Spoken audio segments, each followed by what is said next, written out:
Ceci est Seattle,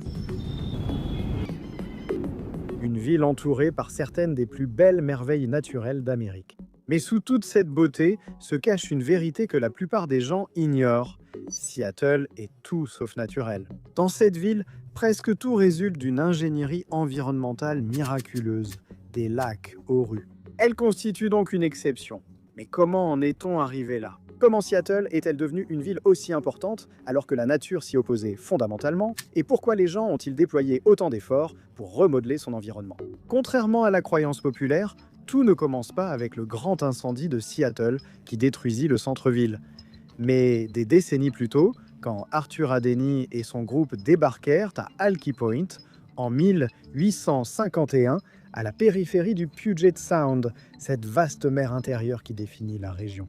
Mais sa position exposée la rendait trop difficile à coloniser.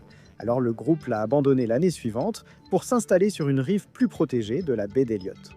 Aujourd'hui appelée Pioneer Square, cette zone est le berceau de Seattle. Cependant, le terrain restait peu adapté à l'implantation d'une ville. C'était plein de collines abruptes et le rivage, un enchevêtrement de vasières inondées 2 fois par jour. Le centre-ville, à peine surélevé, subissait des inondations fréquentes. D'immenses cèdres et sapins de Douglas rendaient le défrichage très difficile. Pourtant, une petite colonie s'est développée. La terre était peut-être mauvaise, mais la baie Elliott était parfaite. Elle offrait un port profond, naturellement abrité, et toute la région était directement reliée aux routes commerciales autochtones le long de la rivière Duwamish. Pour les premiers colons, un port fiable était plus précieux que des terres, et la baie Elliott figurait parmi les meilleurs ports naturels du nord-ouest du Pacifique. C'est à ce moment-là que je pense qu'il faut prendre un peu de recul par rapport à Seattle pour voir avec quoi ils travaillaient réellement. Seattle est l'une des rares villes sur un isthme entre 2 étendues d'eau très différentes. À l'ouest, le Puget Sound. Relié à l'océan Pacifique, Seattle est bordé à l'est par le vaste lac Washington, tandis qu'au centre, le lac Union et ses voies boisées navigables divisent la ville. Seattle a été fondée sur une bande de terre étroite, juste assez grande pour une ville, coincée entre l'eau salée, l'eau douce, des collines et des baies. Le centre-ville primitif était construit sur des pilotis et des trottoirs surélevés, car le sol, trop meuble et souvent inondé, empêchait toute construction directe. Les premiers aménagements étaient improvisés, réalisés là où c'était possible, non où on l'aurait voulu. Des tentatives de remodelage du paysage sont vite apparues. Les rues Jackson, James et Yesler ont été découpées dans les années 1870 pour laisser passer les chariots.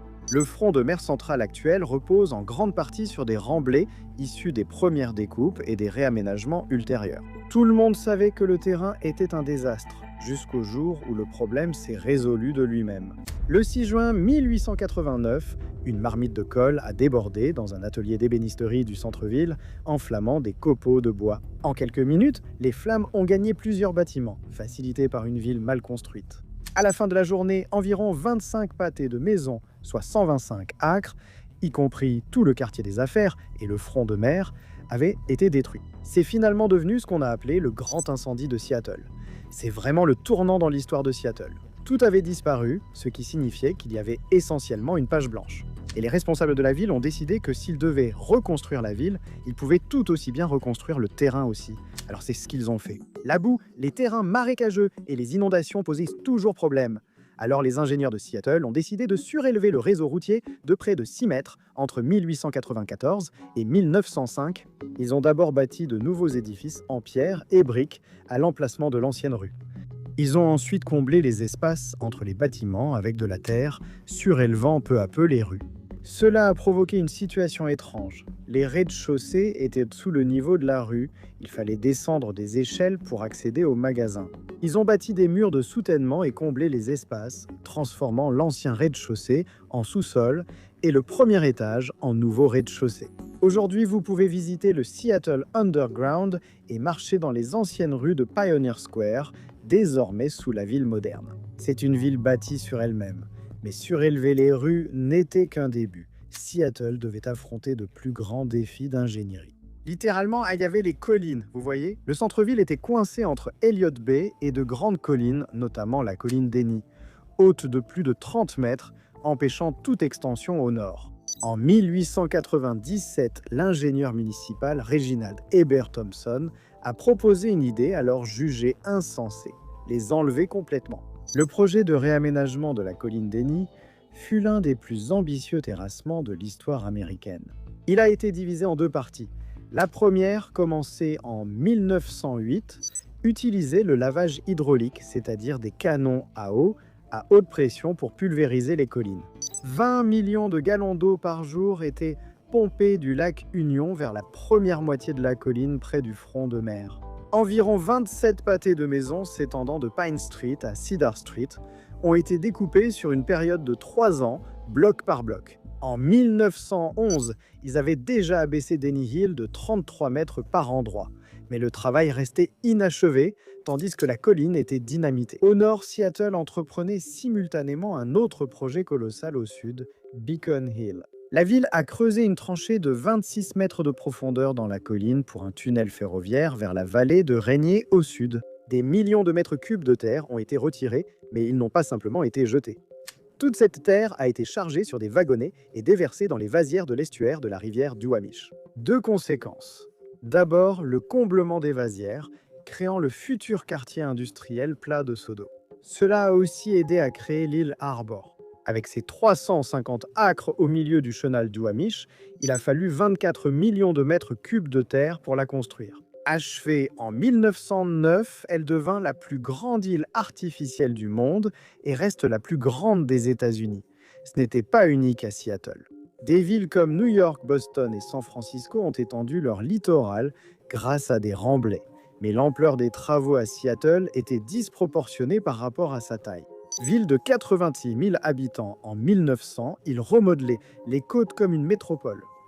Mais Seattle n'avait pas fini de transformer son paysage. Les Duwamish voyaient que la rivière elle-même restait un problème avant 1913. Ce n'était qu'un dédale marécageux de méandres et de vasières. La rivière parcourait 6 à 8 miles, là où aujourd'hui il n'y a que 3 miles. Elle était totalement inutile pour le transport industriel sérieux. Alors entre 1913 et 1920, Seattle a lancé le projet du chenal Duwamish.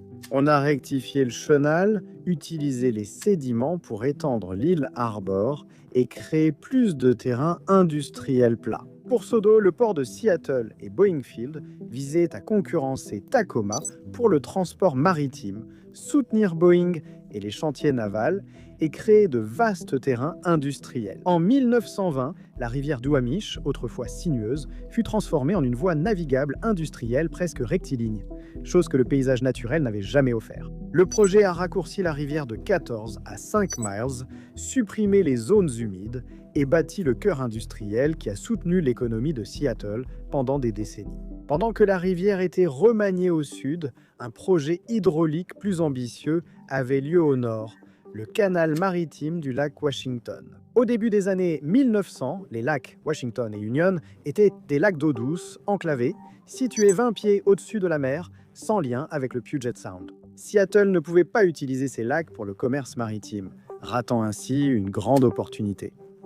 Les urbanistes ont donc décidé de creuser un canal vers l'océan. La construction a commencé en 1911 et s'est achevée en 1916. Le projet a créé la baie Salmon, la coupe Fremont et la coupe du lac Monde, creusant ainsi de nouveaux cours d'eau dans le paysage. Encore plus incroyable, l'ouverture du canal a fait baisser le lac Washington de 9 pieds en une nuit, changeant toute l'hydrologie locale.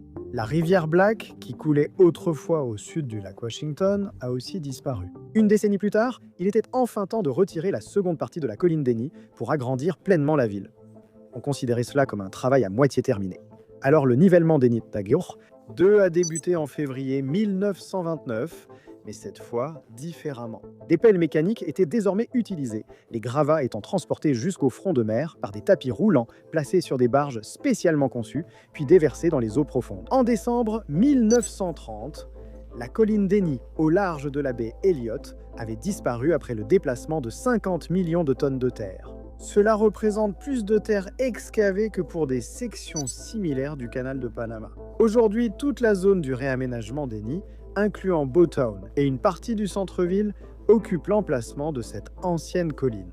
Le plan des rues là-bas est complètement différent de celui des zones environnantes, car il a littéralement été conçu à partir de zéro sur un terrain plat qui n'existait pas avant 1908. À ce stade, Seattle avait aplani des collines, surélevé des rues, redressé des rivières, construit des îles artificielles et relié des lacs à l'océan.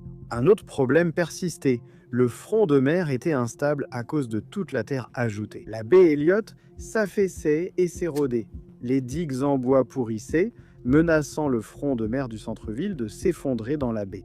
Alors la ville a commencé à construire une immense digue pour tout retenir. La digue d'Alaskan Way allait de la rue Bay au nord à la rue South Washington sur 7100 pieds de long.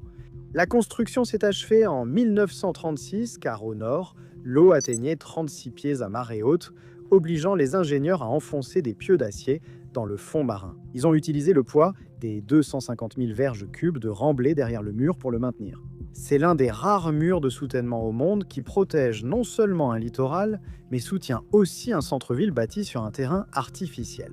Enfin, il restait un dernier problème à résoudre pour Seattle. Vous vous souvenez comment ils ont abaissé le lac Washington de 9 pieds pour le relier au Puget Sound? Cela a rendu le transport et le commerce très importants, mais a aussi créé une grande barrière entre l'Est et le centre-ville. Voilà le problème. Le lac Washington atteint plus de 60 mètres de profondeur par endroit, avec un fond de sédiments glaciaires mous. Donc, les ponts traditionnels ne fonctionneraient pas ici. Alors ils ont décidé d'inventer quelque chose de complètement nouveau, le pont flottant moderne. J'insiste sur moderne car des ponts flottants existaient déjà. En 1940, ils ont inauguré le pont Lassef Murrow Memorial Bridge, le tout premier grand pont flottant en béton au monde et le plus long pont flottant de la planète à l'époque. Au lieu de piliers enfoncés, ils ont construit de grands pontons creux en béton flottant sur le lac, sur lesquels repose la chaussée. Et ils ne se sont pas arrêtés à un seul. Aujourd'hui, Seattle compte 3 ponts flottants rien que sur le lac Washington, la plus grande concentration de ponts flottants au monde. La plupart des villes n'en ont aucun. 2 sont les seuls ponts flottants permanents au monde à porter des autoroutes inter-États complètes. Pendant ce temps, l'actuel pont flottant Evergreen Point, achevé en 2016, est le plus long pont flottant du monde, avec ses 2350 mètres. La version de 1963 détenait auparavant le record. Depuis 1940, Seattle bat ses propres records mondiaux de ponts flottants. D'autres grands projets de géo-ingénierie ont suivi, mais pour moi, ceux-ci restent les plus emblématiques. Aucune ville en Amérique ne s'est autant transformée que Seattle. Elle n'aurait pas dû exister ainsi, mais elle doit sa présence à la détermination de ses habitants. Aujourd'hui, c'est la plus grande ville du nord-ouest du Pacifique. Avec plus de 4 millions d'habitants, ce qui en fait la 15e des États-Unis, Seattle, l'un des 3 grands pôles technologiques américains, accueille Amazon, Microsoft, Boeing, Starbucks et a vu naître la scène grunge. Cela a eu un coût surtout environnemental. Des écosystèmes entiers ont été détruits pour réaliser cette vision. La rivière Duwamish, autrefois riche en saumon, est aujourd'hui l'un des cours d'eau les plus pollués d'Amérique. Les vasières et zones humides comblées étaient essentielles pour les oiseaux et la vie marine. Ces quartiers, bâtis sur des vasières comblées et des pentes modifiées, sont aujourd'hui sur les terrains les plus instables de la région. En cas de fort séisme, ces terres artificielles peuvent se liquéfier, provoquant l'affaissement ou l'inclinaison de bâtiments et routes. Avec la montée des eaux liées au changement climatique, une partie de ce littoral artificiel pourrait être inondée. Pourtant, cela en valait indéniablement la peine. Les grands projets d'ingénierie l'ont façonné. Merci de votre attention.